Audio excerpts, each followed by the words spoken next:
Hello and welcome to another edition of Overland Fam. In today's video, I wanted to talk to you a little bit more about what I had proclaimed to you yesterday. Yes, the fact that we do have a second child that is on the way. I wanted to give a few more details as to how this will change the overall dynamic between, not just between me and my wife, but between us and this adventure that we are planning to go on. So, how do we plan? How do we look at things? How are things going to change? Well, now we are going to have a second child. Either we don't know how things are going to happen in terms of the dynamic between our first child and our second child. Okay, our first child's going to be really young. Okay, it's a boy. Shouldn't have said that.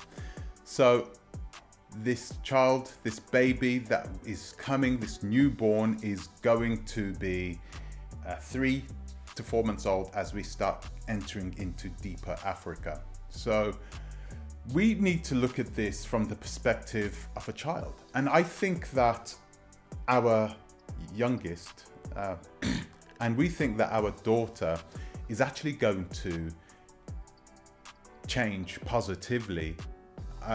The reason why is because once you have a sibling there, you automatically acknowledge the fact that you are not the only child. So you kind of, I think she will understand that, you know, our time needs to be shared. There isn't going to be a choice with that. So I think this is actually going to be a positive with us, because I think that she will also be very good with this newborn as well, and I think they will grow very nicely together on this journey. I'm elated myself. I've got to be honest with you. I'm really happy because I did want to have children, but I didn't want to wait for, you know, the next child. So it's nice that this newborn is going to be here. The baby is due in August.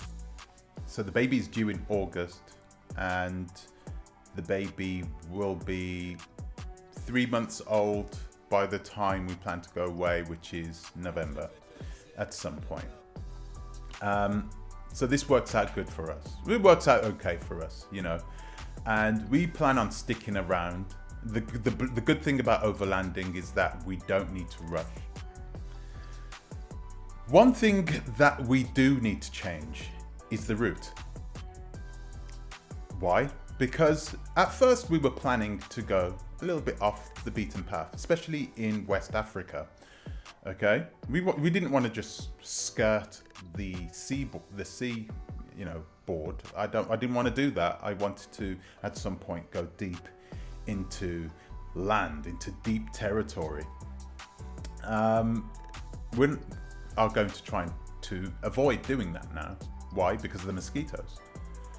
We have to try and stay either in a place which is more arid or a place which is away from stagnant or fresh water.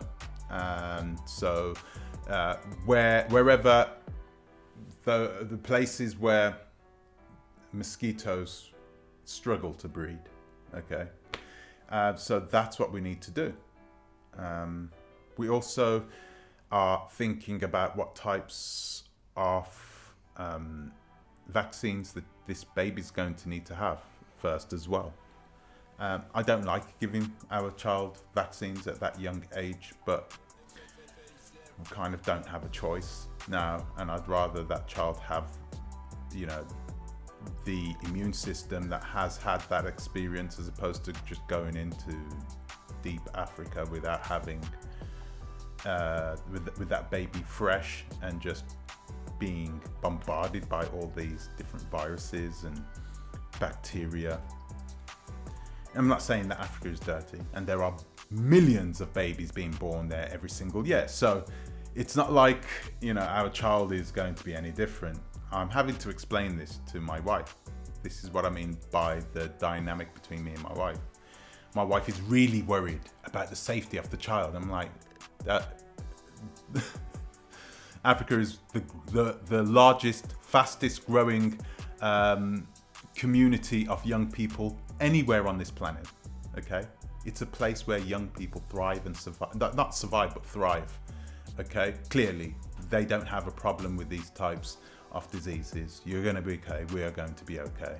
Or because we're from, West Europe, that doesn't mean that the human baby that we are going to be introducing onto this earth is going to be any different or going to react any differently to the bacteria or the diseases or the viruses that are going to be thrown its way.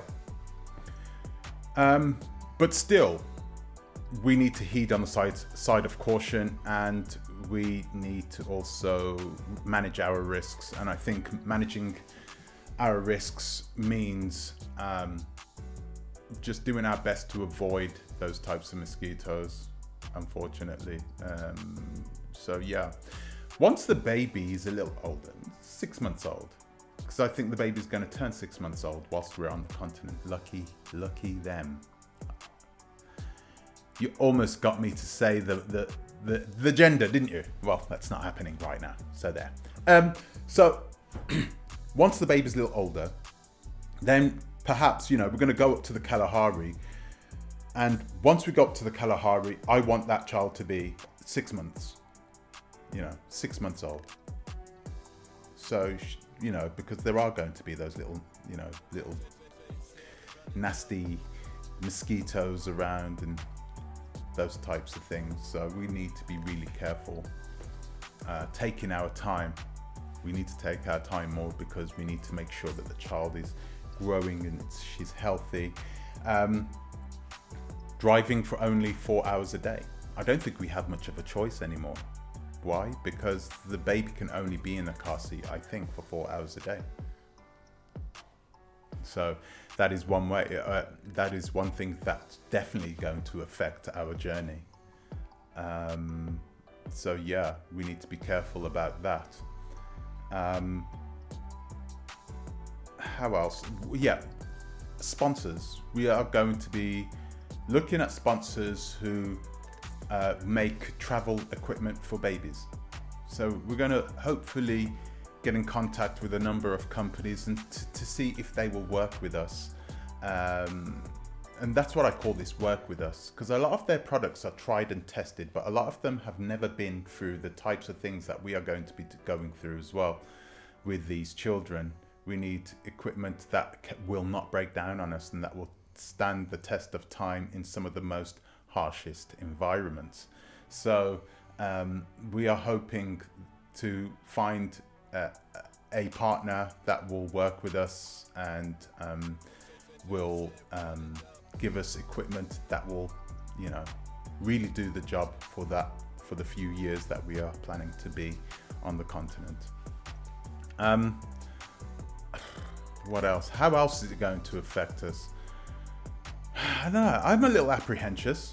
I had a lot of apprehensions when I was thinking about taking this baby. I was like, little baby, and my wife was like, "Oh, wait another year." I was like, I gave her that look. That's not happening. I'd rather go by myself than to wait another year. I'm not waiting. And if she wanted me to wait, it would be here in Central Europe.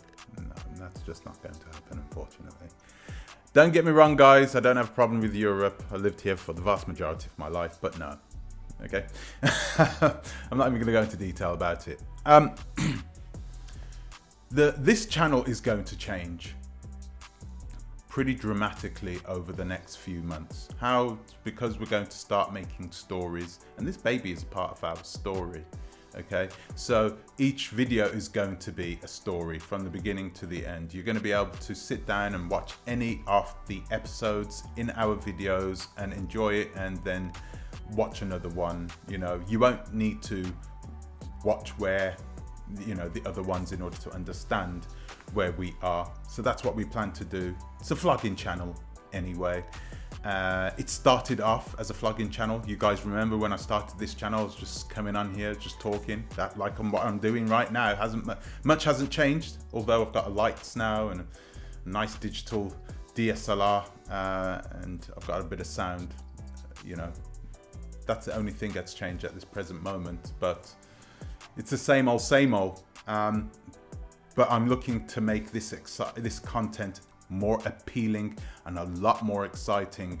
I did this simply to get the algorithms on our side so they knew that we were planning to use this channel over the long term. And, you know, hopefully the algorithms will reward our loyalty. So guys, I'd like to say thank you for watching, and I'd like to say thank you. Please keep watching this space, and trust me, things are going to hot up. Thank you, and I'll see you in the next one. Thanks for watching.